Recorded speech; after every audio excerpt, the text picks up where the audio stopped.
Hello students, नया syllabus जारी हो चुका है क्लास 12th कॉमर्स के बच्चों के लिए। आज हम लोग सिलेबस लेकर आए अकाउंटेंसी सब्जेक्ट का। हमने नोटिस आपको दिया था कि सिलेबस चेंज हो गया है और हम लोग अकाउंटेंसी सब्जेक्ट का ये सिलेबस लेकर आ रहे हैं। तो क्या पढ़ना है, पिछले साल की तुलना में इस साल बहुत सारा ऐसा कंटेंट है जो कि ऐड कर दिया गया। पिछले साल डिलीट किया गया था सिलेबस से और इस बार फिर से ऐड कर दिया गया है। तो समझिए कि पूरे बुक में कोई भी चीज डिलीटेड नहीं है, सिर्फ चैप्टर 1 डिलीटेड है। अब बाकी में कंटेंट अंदर अंदर डिलीटेड है। जैसे चैप्टर 1 की हम बात करें तो पहले चैप्टर 1 आपके बुक में एनपीओ होता था, नॉन प्रॉफिट ऑर्गेनाइजेशन। अब हम लोगों का चैप्टर 1 एनपीओ नहीं है, अब हम लोगों का चैप्टर 1 जो है वो पार्टनरशिप है। यहाँ देखिए लिखा है चैप्टर 1 है जो है अकाउंटिंग फॉर पार्टनरशिप है, बेसिक कॉन्सेप्ट।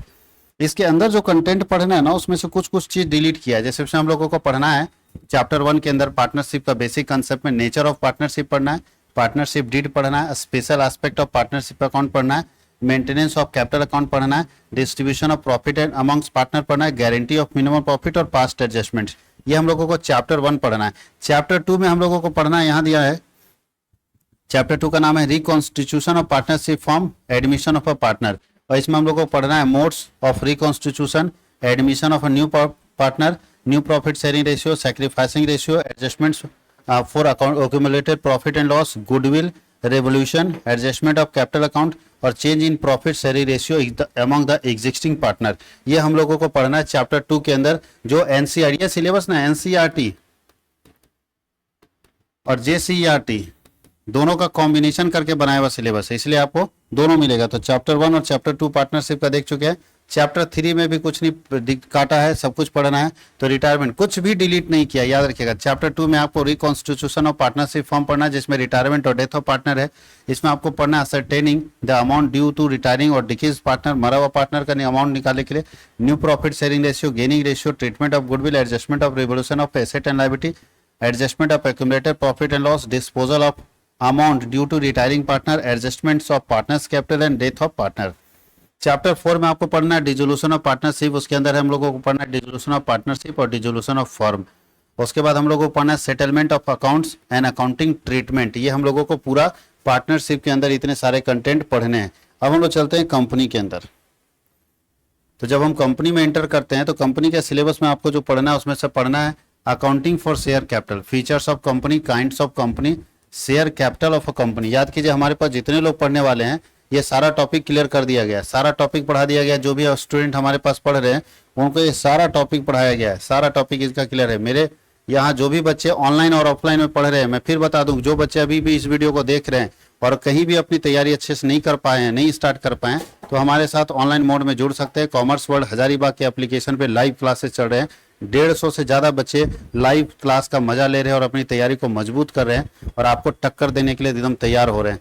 तो आप भी पीछे ना रहें, आप भी अपने प्रिपरेशन को और मजबूत करें हमारे इंस्टीट्यूशन के साथ जुड़कर। हम लोगों ने जो भी पढ़ाया है, जो हमारे यहाँ पढ़ने वाले बच्चे हैं, A to Z पॉइंट यहाँ से मिला लेना।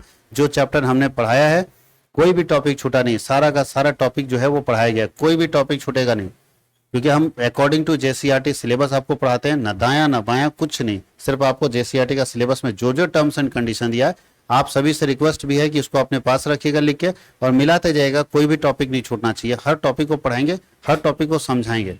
तो चलते हैं कंपनी में। अच्छा, कंपनी में शेयर्स देख लिए। दूसरा हम लोगों को देखना है इशू ऑफ डिवेंचर्स। अच्छा, शेयर्स में इतना ही है।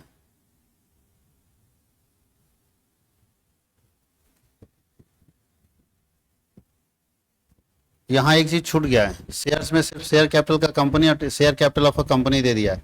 इसके अलावा गायब कर दिया। फॉर फीचर ऑफ शेयर वगैरह सब कुछ है ही नहीं।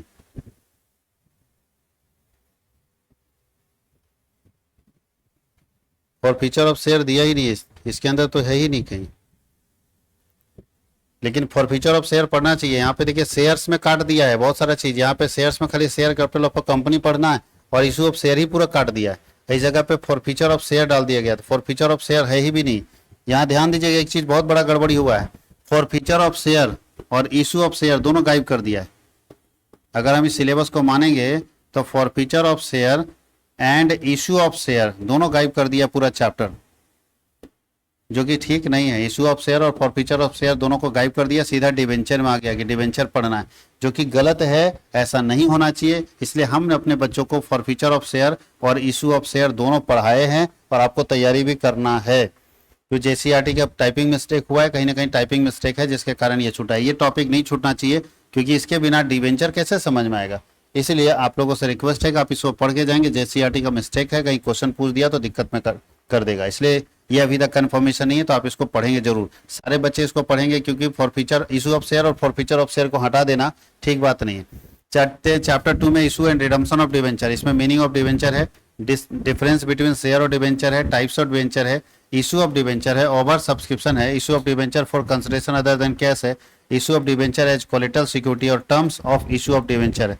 उसके आगे interest on issue of debenture है, writing off discount and losses of issue of debenture है, रिडम्पशन ऑफ डिवेंचर्स है, रिडम्पशन बाय पेमेंट इन ल्यू सम है, और redemption by purchase on open market और रिडम्पशन बाय कन्वर्शन है। ये रिडम्पशन ऑफ डिवेंचर का पूरा टॉपिक दिया हुआ है।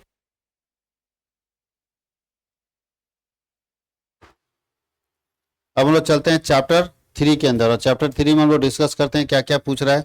तो चैप्टर 3 जो है पार्ट बी का, उसमें हम लोगों को पढ़ना है, ये पार्ट बी का सिलेबस में आ गया financial statement of a company, और उसमें हम लोगों को याद कीजिए अभी हम लोग ये पढ़ाए हैं, जो हमारे पास पढ़ने वाले बच्चे हैं अभी इसको पढ़ाए हैं। Financial statement, meaning of financial statement, nature of financial statement, objective, types, users and importance of financial statement और लिमिटेशंस। चैप्टर 4 में पढ़ना है एनालिसिस ऑफ फाइनेंशियल स्टेटमेंट। ये चैप्टर पिछले साल डिलीटेड था लेकिन इस बार आपके सिलेबस में डाला गया, तो इसमें पढ़ना meaning and analysis of financial statement और significance of analysis of financial statement. आज ही के क्लास में इसको हम डिस्कस किए चैप्टर 4। उसके बाद हम लोगों को पढ़ना है objective of analysis of financial statement, हम लोगों को मीनिंग पढ़ना है, इंपॉर्टेंस पढ़ना, ऑब्जेक्टिव पढ़ना, यही हम लोग डिस्कस कर चुके हैं आज के क्लास में। और कल के क्लास में हम लोग डिस्कस करने वाले tools of analysis of financial statement.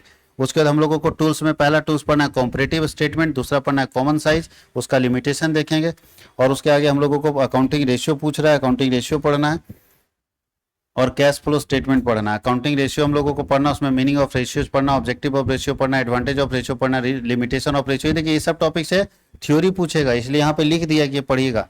Types of ratio, liquidity ratio, solvency ratio, activity ratio, profitability ratio, ये पूरा का पूरा रेशियो आपका खत्म हो गया। अगर हम आगे बढ़े तो कैश फ्लो स्टेटमेंट की बात कर लेते हैं। तो cash flow statement next last chapter है, objective of cash flow statement, benefit and advantage of cash flow statement, cash and cash equivalent item क्या होता है, कैश फ्लो क्या होता है, classification of activity for the preparation of cash flow statement, ascertaining cash flow from operating activity, from investing activity and financing activity, और preparation of cash flow. ये जो है ना कंप्यूटर अकाउंटिंग है, और ये वैसे बच्चों के लिए नहीं है, क्योंकि जो कॉमर्स के बच्चे होते हैं वो पार्ट ए और पार्ट बी रखते हैं, कंप्यूटर अकाउंटिंग उनके पास नहीं रहता है।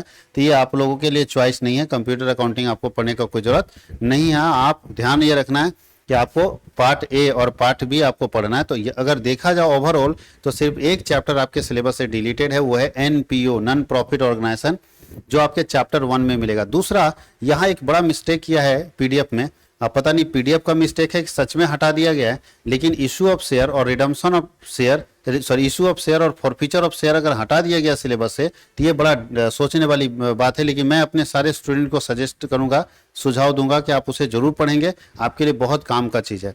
और दोस्तों अगर आप अभी तक कहीं भी क्लास नहीं किए हैं तो आप हमारे साथ जुड़ सकते हैं, ऑफलाइन मोड में भी और ऑनलाइन मोड में भी हमारे यहाँ जुड़िए, आपको फायदा मिलेगा। 500 सब्जेक्ट के लिए हमारा जो कॉम्बो का फी है वो 5125 है, और सिंगल अगर आप खरीदना चाहेंगे तो 1130 रुपये में आपको सिंगल मिलेगा। उसके लिए क्या करना होगा, मेरे दिए हुए नंबर पर फ़ोन करना होगा, फ़ोन उठाना होगा बच्चा लोग, और डायल करना होगा 9771158632, और एक बार कॉल करके हमसे बात कर लेनी होगी।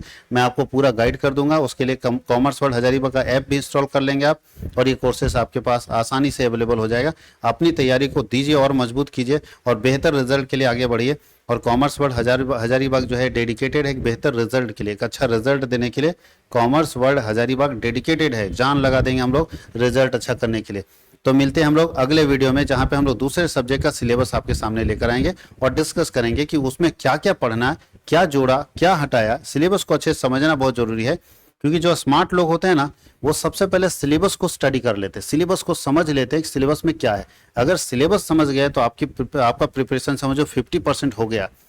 और अगर जिसको सिलेबस ही नहीं पता, उसको आता पता कुछ नहीं, तो उसका कोई प्रिपरेशन नहीं होगा, चाहे वो कुछ भी क्यों न कर ले। इसलिए जो सिलेबस अच्छे से देख लेगा उसका 50% प्रिपरेशन हो जाएगा। आप अपने सिलेबस को बहुत अच्छे से रीड करो, समझो, है ना। और फिर हम लोग मिलते हैं अगले वीडियो में। Thank you.